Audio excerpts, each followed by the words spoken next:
황순원의 독짓는 늙은이라고 하는 단편소설이 있습니다. 옹기 굽는 일로 평생을 산 송영감이 제목의 그 사람입니다. 그는 옹기장이로 가정을 꾸리고 살았지만 그다지 행복하지는 않았습니다. 모두가 그를 떠났어요. 아내는 도망갔고요. 늦둥이 아들은 입양으로 떠나보내야만 했습니다. 그 그릇을 긁은 옹기 가마 안에서 자신도 옹기처럼 그렇게 세상을 떠난 아주 슬픈 이야기입니다. 이 황순원식으로 얘기하자면 모세의 배 짓는 늙은이가 바로 노아입니다. 그런데 노아는 이 송영과는 다른 그런 결론을 맞았습니다. 가장 행복한 인생의 모습이에요. 가정이 보존되었고요. 가게는 번성하였고요. 그 자신은 하나님의 품 안으로 방주를 타고 떠났습니다. 송영과가 노아는 노동장인으로 아주 힘든 인생을 보낸 두 사람이에요. 그들은 입 끝으로 살지 않았습니다. 그들은 인생 가치를 자신의 손끝에 두었어요. 곧 신앙과 인생이 이 끝에 있지 않음을 자신들의 전 생애로 증명한 그런 대표들입니다. 노아는 하나님의 진리의 말씀을 입 다물고 침묵 속에서 오직 손끝으로 증명해냈습니다. 반면 송영감은 마지막 순간까지 하나님 없는 일반 자연인들의 그 삶, 손끝 인생으로 살다 죽었습니다. 두 분의 삶의 모습은 그리스도인과 자연인 인생의 아주 축약한 모습과도 같습니다. 인생 누구나가 이 두 분의 삶을 벗어나서 살 수는 없습니다. 다 이 길을 가요.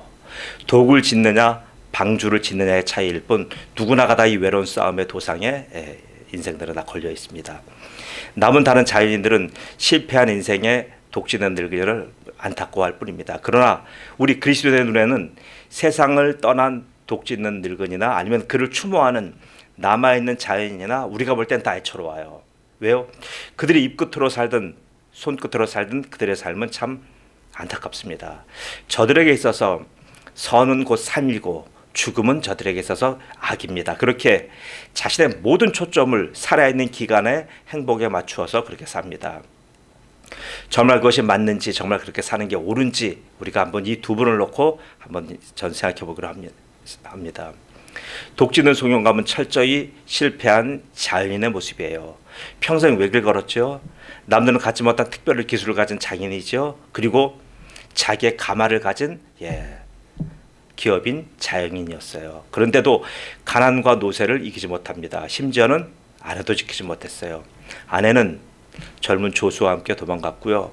어린 누뚱이 사내 아이는 입양으로 떠나보내야 됐습니다. 자신의 젊음과 일상과 기술도 다 사라졌어요. 이젠 병든 몸만 남아 있습니다. 그는 인생을 가마에 걸었습니다. 가족도 인간관계도 전부 다 그 사람은 옹기가 중심이고요. 가마가 중심이에요. 그에게 가마는 자기 자신이요. 자기 인생의 전부였습니다. 그러나 그의 인연은 여기까지예요. 그 가마의 마지막 옹기 작품이 자신의 몸이 될 줄은 상상을 못했습니다. 그렇게 가마의 모든 것을 다 걸었지만 그 가마는 가정도 가난도 늦둥이 아들도 심지어는 자기의 인생조차도 지켜주지 못했습니다. 성경적 시각으로 보면 그런 인생을 낭비한 겁니다. 자신은 죽도록 힘들게 살았지만 위치와 방향이 잘못되어서 인생 전체를 낭비한 겁니다. 여러분, 열심히 사는 것보다 더 중요한 것은 바로 자기 자신의 인생 좌표입니다. 내가 어디에 서 있고 어디로 가는지가 지금 땀 흘리는 것보다 더 중요하다는 얘기예요. 독짓는 늙은이 송영감의 비극이 여기에 있습니다. 그는 대표성의 원리로 보면 일반 모든 자연인을 대표해요. 하나님 없는 모든 자연인이 여기에 속합니다. 그는 모든 자연인의 대표 모델이고요. 그는 결국 자연인은 결국 어떻게 돼요? 후회와 증오, 한계와 절망으로 인생을 마치는 거예요. 배 짓는 늙은이 노아는 송영감의 2배 되는 기간을 막노동으로 살았습니다. 그러나 노아에게는 송영감 같은 분노와 증오는 전혀 보이지 않아요. 이유는 하나님의 약속 때문입니다. 홍수 심판 전에도 언약으로 말씀하셨고 홍수 사건 이후에도 하나님은 언약으로 계속 말씀하셨어요. 하나님의 행동하심이 오늘의 본문 말씀입니다. 오늘 본문에서 하나님은 언약이라고 하는 말씀을 무려 7번을 주셔요. 내 언약 9절 15절, 내가 너희와 언약을 11절, 언약의 증거 12절 13절 17절, 영원한 언약 17절이 바로 그거예요. 홍수 종말 전에는 단 한 번 6장 18절에 한 번만 언약을 언급하셨는데 홍수를 끝나고 나서는 바로 7번을 얘기합니다. 이런 차이가 분명히 있어요. 홍수 전과는 분명히 다릅니다. 홍수 전에는 하나님이 노아에게 구체적이고 단순한 지시를 하였습니다. 곧 하나님의 식양대로 나무배를 만들고 거기에 가족을 태우고 생물을 태우는 것, 그것이 답니다. 모든 지시는 방주배로 규결됐어요. 방주를 얼마나 하나님의 디자인대로 성실히 만드느냐가 바로 홍수 전에 그 언약의 핵심입니다. 그러나 홍수 후는 양상이 달라요. 이제는 방주 제작이 핵심이 아닙니다. 그 방주를 버리고 방주에서 나와야 됩니다. 방주를 나와 새 하늘과 새 땅에서 살아야 합니다. 땅에 이제는 하나님의 나라를 건설해야 될 책임이 있는 거예요. 이제부터 할 일은 홍수 이전과 좋게 비교할 수 없을 정도로 이제 일이 엄청나게 많아요. 그래서 하나님은 언약을 7번이나 말씀하신 겁니다. 노아는 예수님의 예표예요.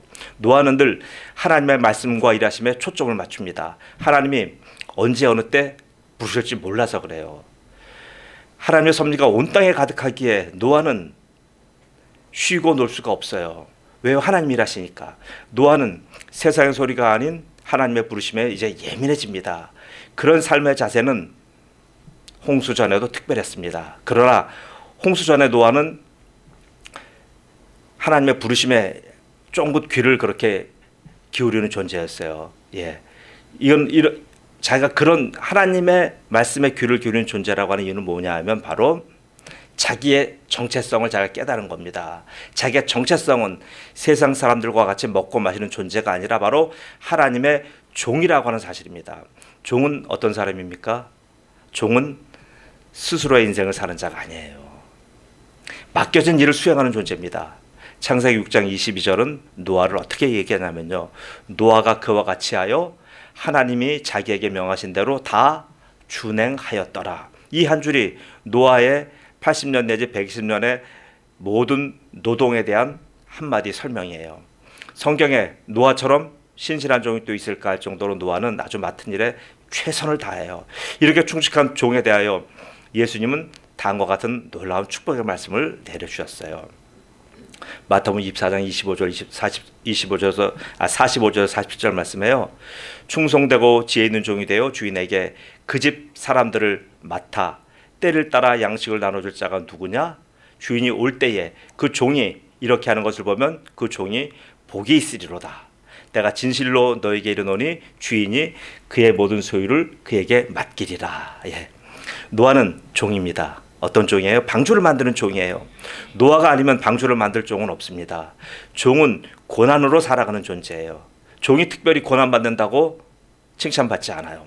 고단한 종일 뿐이에요. 노아는 고난받는 종 곧 예수 그리스도의 예표입니다. 그래서 성경은 노아의 어떤 공로나 공적에 대해서 일체 침묵하는 겁니다. 노아 개인이 아니라 그는 자기 백성을 구하러 오신 예수 그리스도의 예표자이기 때문입니다. 이사야 선지자는 고난받는 종 예수를 이렇게 묘사합니다. 그는 멸시를 받아 사람들에게 버림받았으며 간고를 많이 겪었으며 질고를 아는 자라. 마치 사람들이 그에게서 얼굴을 가리는 것 같이 멸시를 당하였고 우리도 그를 귀히 여기지 아니하였도다. 그 다음 좀 읽어주세요.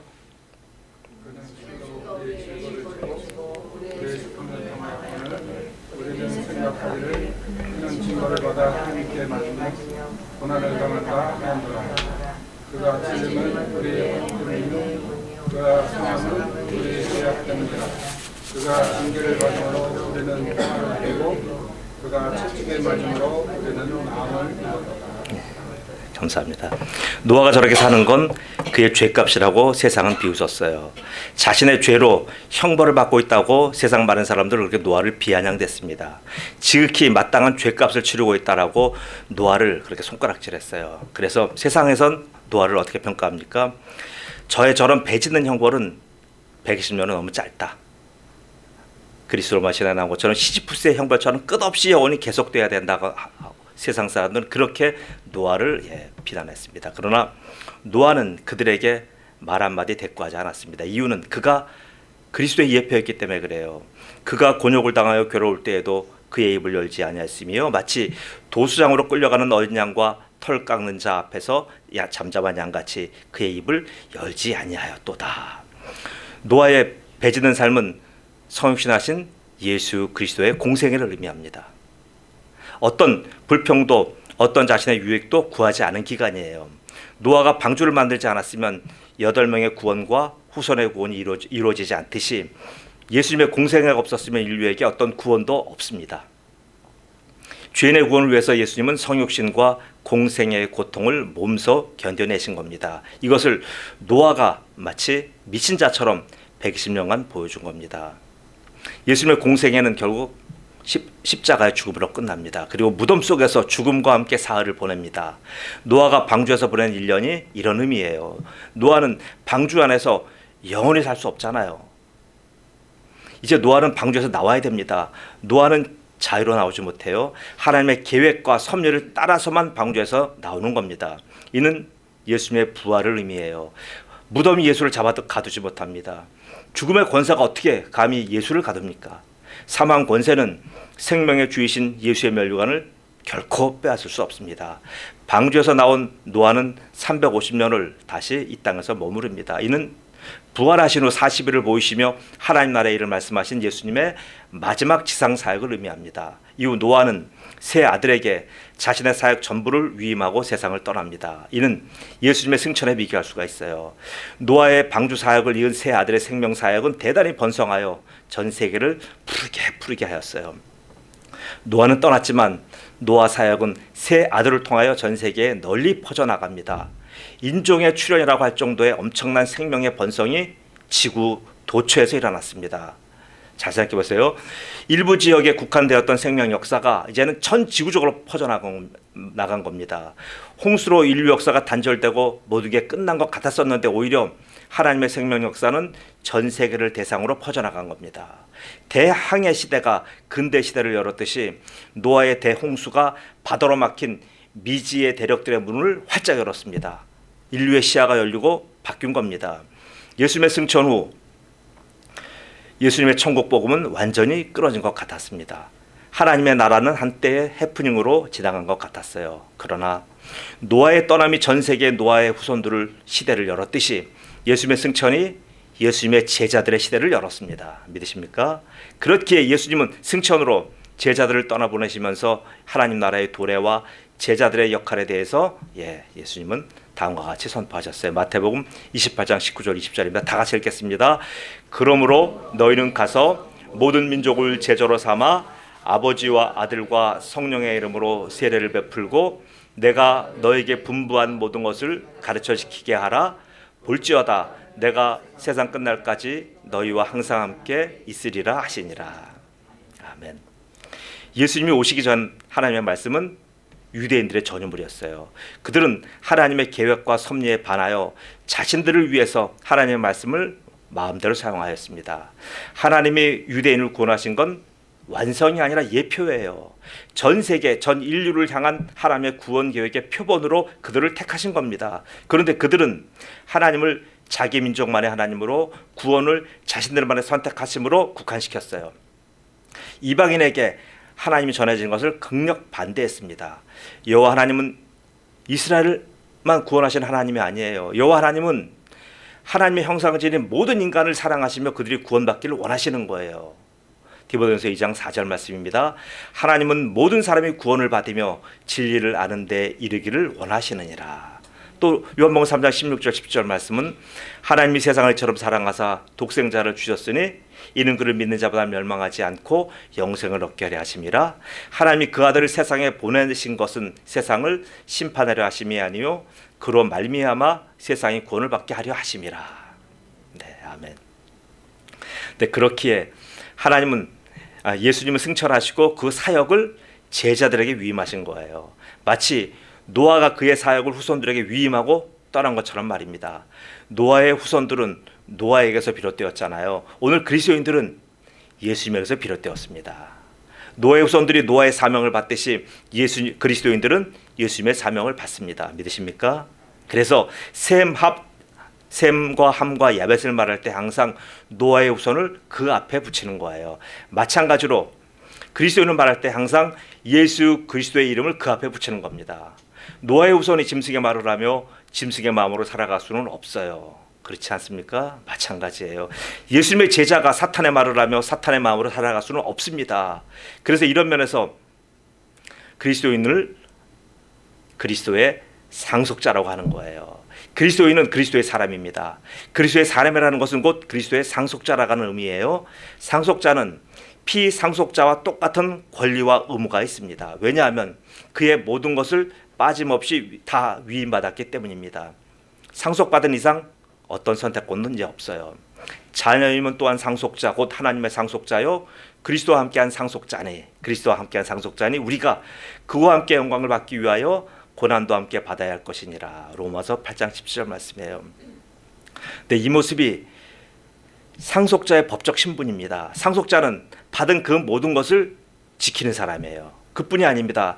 자신이 받은 이 재산을 다음 세대에 전수해 주는 사람이에요. 그렇기에 노아의 후손들은 이 노아의 사명의 가계를 계속 이어 내려갔던 겁니다. 이는 오늘의 그리스도인들에게도 동일하게 적용되는 문제예요.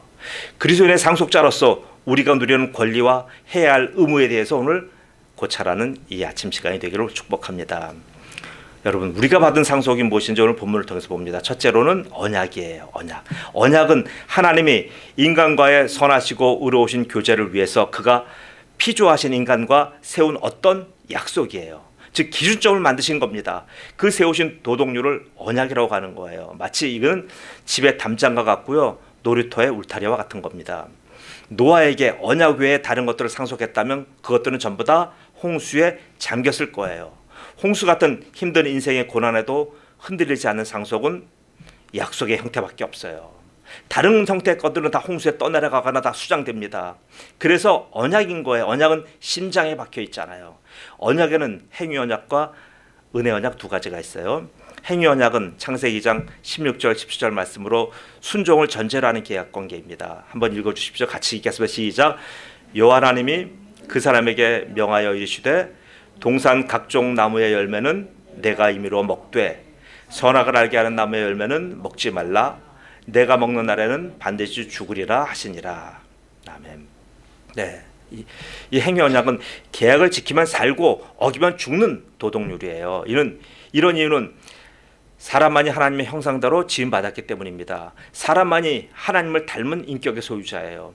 인격은 사람만이 갖고 있는 특질로 사람만이 자각적인 존재이며 사람만이 이성적인 존재이며 사람만이 도덕적인 존재라는 의미입니다. 그래서 행위 언약은 인간편에서 볼 때는 약점이 있어요. 뭡니까? 인간의 선택과 자발적인 복종 여하에 따라서 그 결과가 달라진다는 점이에요. 즉 사람들의 선택과 복종 여하에 따라서 타락의 가능성이 남아있는 겁니다. 반면에 은혜 언약은 인간의 순종이나 불순종 여하에 상관없이 베푸신 하나님의 전적인 은혜입니다. 행위 언약이 실패한 인생을 위해 베풀어 주시는 하나님의 구원의 은혜예요. 이는 인간의 순종, 불순종인 기준이 아닙니다. 이거는 예수를 믿느냐 안 믿느냐가 기준이에요. 즉 예수 그리스도께서 베푸신 십자가의 구속의 은혜가 바로 은혜 언약인 겁니다. 같이 말씀 읽겠습니다. 시작. 하나님이 우리를 구원하사 거룩하신 소명으로 부르심은 우리의 행위대로 하심이 아니요 오직 자기의 뜻과 영원 전부터 그리스도 예수 안에서 우리에게 주신 은혜대로 하심이라. 이제는 우리 구주 그리스도 예수의 나타나심으로 말미암아 나타났으니 그는 사망을 패하시고 복음으로써 생명과 썩지 아니할 것을 드러내신지라. 아멘. 디모데후서 1장 9절 10절입니다. 이게 바로 은혜 언약이에요. 은혜 언약은 창세기 3장 15절에 하나님이 말씀하신 그 예언의 성취예요. 내가 너로 여자와 원수가 되게 하고 내 후손도 여자의 후손과 원수가 되게 하리니 여자의 후손은 내 머리를 상하게 할 것이요 너는 그의 발꿈치를 상하게 할 것이니라 하시고. 보세요. 은혜 언약을 이루시기 위해서 예수 그리스도는 노아에게 예표로 말씀하신 그대로 오신 겁니다. 로마서 3장 21절 20절 말씀에 이제는 율법 외에 하나님의 한 의가 나타났으니 율법과 선지자들에게 증거를 받은 것이라. 곧 예수 그리스도를 믿음으로 말미암아 모든 믿는 자에게 미치는 하나님의 의인이 차별이 없느니라. 언약은 지켜보는 자의 것이 아닙니다. 상속이 지켜보는 자의 것이 아닌가 똑같아요. 언약과 상속은 나의 참여와 나의 누림이 핵심입니다.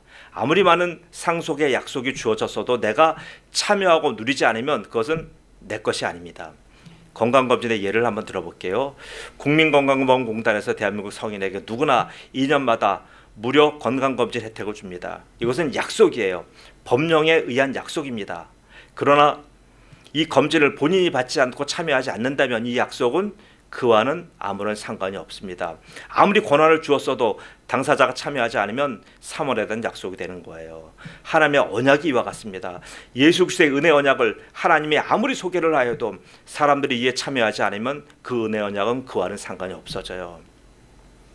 둘째로 우리가 상속받은 것은 첫 번째는 언약이고 두 번째는 하나님의 아들 예수 그리스도입니다. 우리는 예수님을 상속받았어요. 우리는 본래 죄인이어서 하나님과 무관한 자입니다. 하나님은 하나님의 모든 것을 그 아들 예수 그리스도에게 전부 다 상속하셨어요. 히브리서 1장 2절 말씀 같이 읽어주세요. 시작.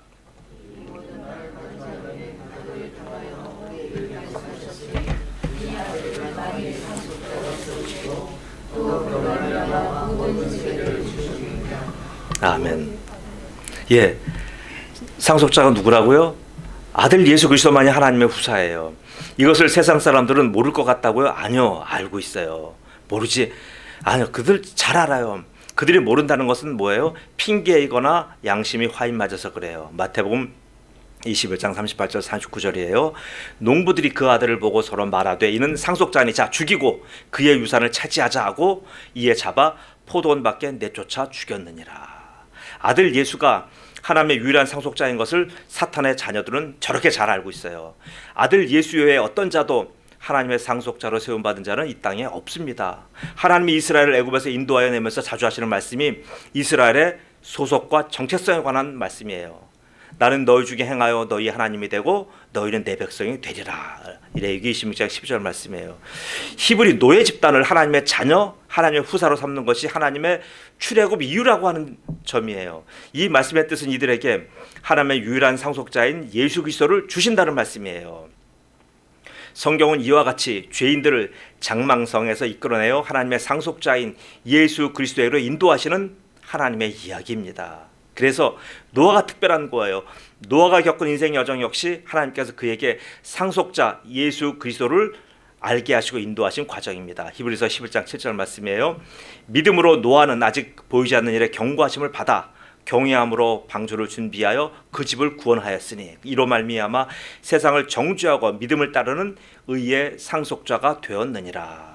이는 그가 곧 하나님의 유일한 만유의 상속자 예수 그리스도에게로 노아를 인도하셨음을 말하는 거예요. 이는 단지 노아의 문제가 아닙니다. 우리의 문제예요. 하나님이 우리를 부르시고 우리를 이와 같이 인도하시면 우리로 상속자 예수 그리스도와 함께하기 위함입니다. 말씀 같이 있습니다. 시작. 디도서 3장 7절 말씀입니다. 우리로 그의 은혜를 힘입어 의롭다 하심을 얻어 영생의 소망을 따라 상속자가 되게 하려 하심이라. 에베소 3장 6절 말씀 같이 있습니다. 이는 이방인들이 복음으로 말미암아 그리스도 예수 안에서 함께 상속자가 되고 함께 지차가 되고 함께 약속에 참여하는 자가 됨이라. 네, 이것이 지금 상속자의 의미예요.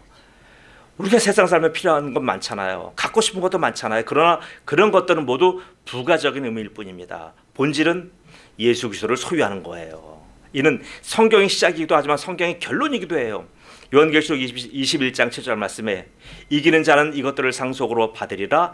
나는 그의 하나님이 되고 그는 내 아들이 되리라 라고 말씀하셨습니다. 세상의 것들은 모두 다 홍수에 쓸려 내려갑니다. 그 모든 것들은 하나도 믿을 것이 못 돼요. 오직 변치 않는 나라는 예수 그리스도 그분밖에 없습니다. 우리는 이 땅의 추억들이 이제 하나둘 우리를 떠나가요. 어떤 때는 인정사정 없이 나의 것들이 내 것이라고 생각했던 것들이 우리를 훌쩍 떠나갑니다. 변치 않을 것 같았던 나를 지켜줬던 것들이 막 흔들리면서 나를 이제 조롱하며 이제 나를 막 떠나가요. 우리는 이 땅에서 최선을 다해서 살아왔고 지금도 살고 있어요. 그러나 여러분 아시잖아요. 그것들은 영원히 존재하지 않습니다. 그래서 그리스도인 우리는 이 땅에 살면서도 이 땅만 바라보는 존재들이 아니에요. 오히려 우리는 언약을 새깁니다. 예수 그리스도를 붙잡습니다. 그것만이 영원하기 때문입니다. 같이 말씀 봉독합니다. 히브리서 2장 28절 말씀으로 오늘 설교의 결론을 삼습니다. 자, 시작. 그러므로 우리가 흔들리지 않는 나라를 받았은즉 은혜를 받자. 이로 말미암아 경건함과 두려움으로 하나님을 기쁘시게 섬길지니. 아멘. 기도합니다. 전능하신 아버지 하나님 은혜 감사합니다. 아버지 하나님, 세상의 모든 것들은 홍수와 함께 전부 다 수장되고 떠나간 것을 오늘 말씀을 통해서 분명하게 저에게 일러주신 하나님을 찬양합니다. 그리고 그것 말고 떠나갈 것 말고 영원한 것을 주셨네. 마치 그것이 언약이었고, 두 번째가 예수 그리스도인 것을 고백합니다. 이제 우리는 흔들리지 않을 나라, 진동하지 않을 나라, 영원한 나라를 받았는데 그 나라가 바로 예수 그리스도인 것을 고백합니다. 이제 예수님으로 말미암아 하나님의 모든 것을 상속받은 예수님과 함께 우리가 그의 상속자가 되어 하나님이 우리에게 허락하신 모든 것들을 함께 즐기며 함께 누리는 존재가 되게 하신 하나님을 찬양합니다. 바로 이 믿음의 대열에서 은혜빛교회 성도들 한 명도 누락되지 않고 하나님께서 구원 주시기로 작정된 모든 자들이 함께 나와 하나님 앞에 영광 돌리는 위대한 하나님의 방주가 되도록 축복하여 주옵소서. 감사하며 예수님의 이름으로 기도드리옵나이다. 아멘.